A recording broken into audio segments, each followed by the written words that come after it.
Hello student, welcome back to my channel learn with Parul. सबसे पहले तो उन बच्चों को कॉन्ग्रेचुलेशन जिनका नेट क्वालिफाई हो गया है, अभी नेट का रिजल्ट आया लेटेस्ट। और जिनका नहीं हुआ है उनको हताश होने की जरूरत नहीं है, आप इजीली नेट क्वालिफाई कर लोगे। प्रिपरेशन करते रहो, आप अच्छा पढ़ते रहो, नेट इजीली आपका क्वालिफाई हो जाएगा। आज मैं टोकन्स की थर्ड क्लास लेने वाली हूँ। मैंने कीवर्ड्स आपको करा दिए थे, आइडेंटिफायर्स भी मैंने आपको करा दिए थे। आज मैं आपको कांस्टेंट के बारे में बताने वाली हूँ। लेकिन मैं हर वीडियो से पहले आपको यही बोलती हूँ कि सबसे पहले मेरे चैनल को सब्सक्राइब कर लो ताकि आपको लेटेस्ट अपडेट जो भी हैं वो मिलती रहें। और एक चीज और भी बोलती हूँ कि जो भी टॉपिक्स हैं आप वो सीक्वेंस में ही पढ़ो, स्टार्टिंग से ही पढ़ना स्टार्ट करो, अदरवाइज आपको नेक्स्ट टॉपिक जो आने वाला टॉपिक है वो समझ में नहीं आएगा। ठीक है, तो जो एक फ्लो है टॉपिक्स का वो आप मेंटेन करके रखो। ठीक है, अब हम बढ़ते हैं कि कांस्टेंट क्या होता है। सबसे पहले तो मैंने टोकन्स के बारे में जो अब तक हमने पढ़ा है वो रिपीट कर देती हूँ। सबसे स्मॉलेस्ट यूनिट को हम क्या बोलते हैं? टोकन्स कहते हैं। उसके बाद मैंने आपको कीवर्ड्स के बारे में बताया था। कीवर्ड्स 32 कीवर्ड्स होते हैं जो कि फिक्स होते हैं, उनके फंक्शंस क्या होते हैं? फिक्स होते हैं और लोअर केस लेटर्स में वो लिखे जाते हैं। उसके बाद मैंने आइडेंटिफायर्स कराए थे। आइडेंटिफायर्स के भी कुछ रूल्स कराए थे कि उसमें न्यूमेरिक से स्टार्ट नहीं होना चाहिए, डिजिट से स्टार्ट नहीं हो सकता, वो अंडरस्कोर हम यूज कर सकते हैं, ब्लैंक स्पेसेस हम उसमें यूज नहीं कर सकते हैं। अब हम नेक्स्ट जो इसमें आता है टोकन्स में वो है आपका कांस्टेंट। कांस्टेंट वर्ड आप इंग्लिश में बहुत बार पढ़ चुके हो। कांस्टेंट का मतलब क्या होता है? फिक्स्ड, जो वैल्यू कभी भी चेंज नहीं हो सकती, जो फिक्स वैल्यू होती है वो आपकी क्या कहलाती है? कांस्टेंट। बट सी लैंग्वेज के अंदर क्या होता है? जब आप कोई प्रोग्राम एग्जीक्यूट कर रहे हो, ठीक है, उस टाइम पे कोई वैल्यू फिक्स्ड है, वो चेंज नहीं हो रही whole execution of the program के बिटवीन में, मतलब पूरा प्रोग्राम आपका चल रहा है, इन बिटवीन वो आपका नहीं हो रही चेंज, तो उसे आप क्या कहोगे? कांस्टेंट कहोगे। देखो, fix value that do not change during the execution of a program, वो क्या कहलाएगा? आपका कांस्टेंट कहलाएगा। कांस्टेंट आपके टू टाइप्स के होते हैं, numeric constant and character constant. Numeric से आपको पता है किस चीज के बारे में हम बात कर रहे हैं? नंबर्स की बात कर रहे हैं। न्यूमेरिक में हम नंबर्स की बात कर रहे हैं और कैरेक्टर्स में हम अल्फाबेट्स की बात कर रहे हैं। आगे आप इनके डाटा टाइप्स भी पढ़ोगे कि नंबर्स में हम इंटीजर यूज करते हैं, फ्लोट यूज करते हैं, ठीक है, कैरेक्टर्स में हम स्ट्रिंग यूज करते हैं। उसका थोड़ा सा ही पार्ट है ये समझ लो, आपको फिर डाटा टाइप समझने में हेल्पफुल होगा ये वाला टॉपिक।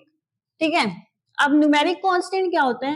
न्यूमेरिक कांस्टेंट होते हैं जो नंबर्स फिक्स रहते हैं, आप उन्हें चेंज नहीं कर सकते हो, वो आपके क्या होते हैं? Numeric constant. आगे फर्दर न्यूमेरिक कांस्टेंट भी टू टाइप्स के होते हैं, integer constant and real constant. अब इंटीजर कांस्टेंट मैंने अभी आपको बताया, इंटीजर, फ्लोट, डबल, ये सब आप आगे पढ़ने वाले हो। इंटीजर का मतलब क्या होता है? कोई नेगेटिव वैल्यू नहीं आ सकती इसमें। इंटीजर के अंदर डेसिमल वैल्यू नहीं आ सकती। आप 0 to 9 कोई भी वैल्यू ले सकते हो, बट फ्लोट वैल्यू आप नहीं ले सकते। फ्लोट मींस अपॉन वाली, न्यूमरेटर अपॉन डिनोमिनेटर वाली कोई भी वैल्यू आप इंटीजर के अंदर नहीं ले सकते हो। ठीक है, इंटीजर कांस्टेंट क्या होता है? सीक्वेंस ऑफ डिजिट होते हैं विदाउट डेसिमल पॉइंट। ठीक है, अब अगर आप इसे डिवाइड करोगे, सपोज आप 2/5 लिख रहे हो, ठीक है, तो आपका ये क्या आ जाएगा? 0.4 है, तो ये फ्रैक्शनल पार्ट। बट अब जब आप इसको सॉल्व करोगे तो ये डेसिमल की फॉर्म में कन्वर्ट हो जाएगा। अगर ये डेसिमल की फॉर्म में कन्वर्ट हो जाएगा तो वो इंटीजर का पार्ट नहीं कहलाएगा। ठीक है, इंटीजर के अंदर आपका क्या होगा? ऐसा नंबर जिसके अंदर डेसिमल पॉइंट नहीं आएगा। तो डेसिमल पॉइंट का मतलब ये होता है फ्रैक्शनल भी आपका नहीं आ सकता।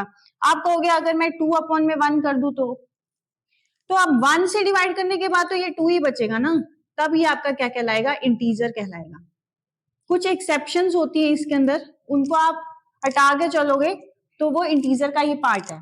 ठीक है, अब इसके अंदर सबसे पहले आपका आता है डेसिमल इंटीजर। डेसिमल इंटीजर का मतलब होता है 0 to 9 वैल्यू वो कंटेन करेगा।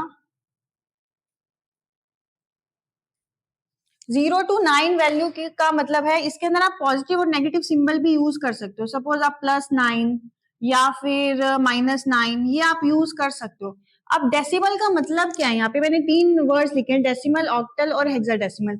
अगर आपको इसको अच्छे से समझना है तो मेरी लॉजिकल ऑर्गेनाइजेशन की एक प्लेलिस्ट डली हुई है, उसके अंदर आप इजीली समझ सकते हो कि डेसिमल नंबर्स क्या होते हैं, ऑक्टल नंबर्स क्या होते हैं और हेक्साडेसिमल नंबर्स क्या होते हैं। ठीक है, डेसिमल नंबर होते हैं 0 to 9। आप बोल सकते हो 10, 20, 30, 49, 59, ठीक है, 72। जहां पे आपका 0 to 9 नंबर्स कंटेन हो रहे हैं, चाहे वो नेगेटिव में है चाहे वो पॉजिटिव में है, वो आपका क्या कहलाएगा, डेसिमल इंटीजर कहलाएगा।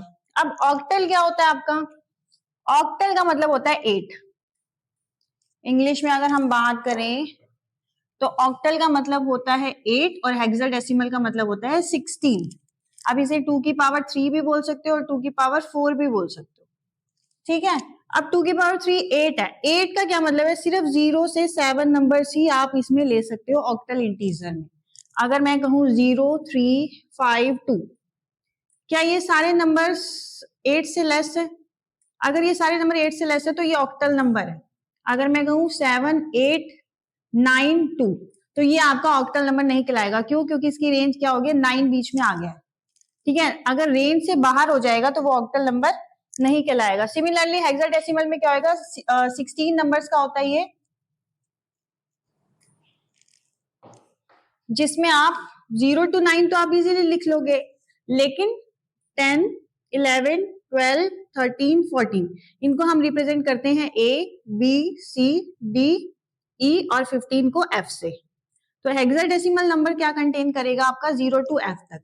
इसकी रेंज क्या होती है, 0 से लेकर F मतलब 15 तक, ठीक है। आपको देख लो 2 रेज टू पावर अगर मैं 4 करूं तो 16 होते हैं, 16 नंबर है। अगर मैं 0 इंक्लूड करूं तो 0 टू क्या हो जाएगा, वो 15 हो जाएगा।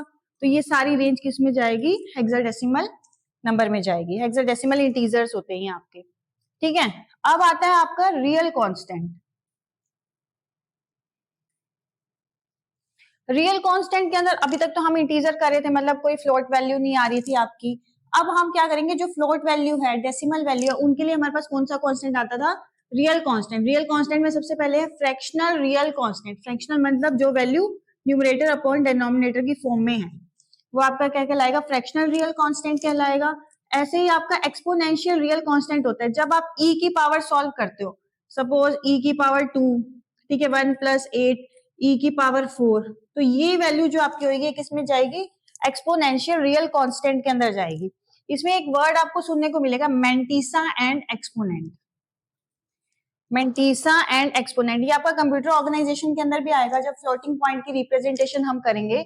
अगर 1.8 है, इससे पहले ये आपका क्या होगा, मेंटिसा, और e की जो भी पावर जाएगी वो आपका क्या कहलाएगा, एक्सपोनेंट। जब आपका e होता है, जब आपको मेंटिसा और एक्सपोनेंट को पार्ट को डिवाइड कर देता है, तो वो आपका कैसा कहलाता है, एक्सपोनेंशियल रियल कांस्टेंट कहलाता है। सेकंड टाइप आपका कांस्टेंट का है करैक्टर कांस्टेंट। करैक्टर मतलब अल्फाबेट्स की फॉर्म में। अब इसमें दो चीजें ध्यान देने वाली हैं, एक तो आता है स्ट्रिंग करैक्टर कांस्टेंट, एक आता है स्ट्रिंग कांस्टेंट, ठीक है। दोनों में डिफरेंस ये है कि स्ट्रिंग करैक्टर कांस्टेंट में हम सिंगल इन्वर्टेड कोमा से रिप्रेजेंट करते हैं, कोई भी वैल्यू होगी वो किसके बीच में रखेंगे, सिंगल इन्वर्टेड कोमा में, और स्ट्रिंग कांस्टेंट के अंदर उसे हम रखेंगे डबल इन्वर्टेड कोमास के अंदर। जैसे अगर मान लो आपको x रखना है, अगर आपने ऐसे रखा तो ये आपका क्या कहलाएगा, स्ट्रिंग करैक्टर कांस्टेंट कहलाएगा। अगर आप स्ट्रिंग कांस्टेंट की बात करें, अगर आपने हेलो भी लिखा है डबल इन्वर्टेड कोमा में, तो वो आपका कैसा वैल्यू होगी, आपकी स्ट्रिंग वैल्यू होगी, ठीक है। आप इसमें ABC लिख सकते हो, 1 2 3 लिख सकते हो, हेलो 1 2 3 लिख सकते हो, मतलब आपकी जो भी वैल्यू डबल इन्वर्टेड कोमास के अंदर है वो आपकी कैसी वैल्यू है, स्ट्रिंग की वैल्यू है, ठीक है। अगर वही आपकी सिंगल करैक्टर और सिंगल इन्वर्टेड कोमा के अंदर है तो वो आपकी स्ट्रिंग करैक्टर की वैल्यू है, ठीक है। दोनों में डिफरेंस समझ में आ गया। करैक्टर लिखना है तो आपको सिंगल इन्वर्टेड कोमा यूज करना है, और अगर स्ट्रिंग लिखनी है तो आपको डबल इन्वर्टेड कोमा यूज करना है। लास्ट आपका करैक्टर कांस्टेंट का जो टाइप आता है वो आता है बैकस्लैश करैक्टर कांस्टेंट। बैकस्लैश में आप बैकस्लैश n यूज कर सकते हो for next line, f use कर सकते हो फॉर्म फीड के लिए, r यूज कर सकते हो कैरेज रिटर्न के लिए। ऐसे बहुत सारे वर्टिकल टैब, हॉरिजॉन्टल टैब, या आप जैसे जैसे प्रोग्राम सीखोगे वैसे वैसे आप इनका यूज भी समझ जाओगे कि हम कहाँ कहाँ इसको यूज करते हैं। नल करैक्टर यूज होता है \0, जब आपको कोई स्ट्रिंग को एंड करना होता है, जब कोई स्ट्रिंग एंड करनी होती है तो आप \0 यूज करते हो, तो इसका मतलब आपकी स्ट्रिंग वहां पे क्या हो गई है, खत्म हो गई है, ठीक है। कांस्टेंट टॉपिक आपका इतना ही है, आप इसे अच्छे से कर लीजिए। नेक्स्ट क्लास में मैं आपको स्ट्रिंग के बारे में बताऊंगी। थोड़ा सा जो बेसिक पार्ट है स्ट्रिंग का वो मैं ऑलरेडी आपको बता चुकी हूँ कि स्ट्रिंग में कैरेक्टर को कैसे रिप्रेजेंट करते हैं और स्ट्रिंग खाली स्ट्रिंग को हम कैसे रिप्रेजेंट करते हैं, डबल इन्वर्टेड कोमा में, सिंगल इन्वर्टेड कोमा में। ठीक है, होपफुली आज का टॉपिक आपको अच्छे से समझ में आ गया होगा और मेरी वीडियो अच्छी लग रही है और समझ आ रहा है तो मेरी वीडियो को लाइक करना मत भूलो। Thank you so much.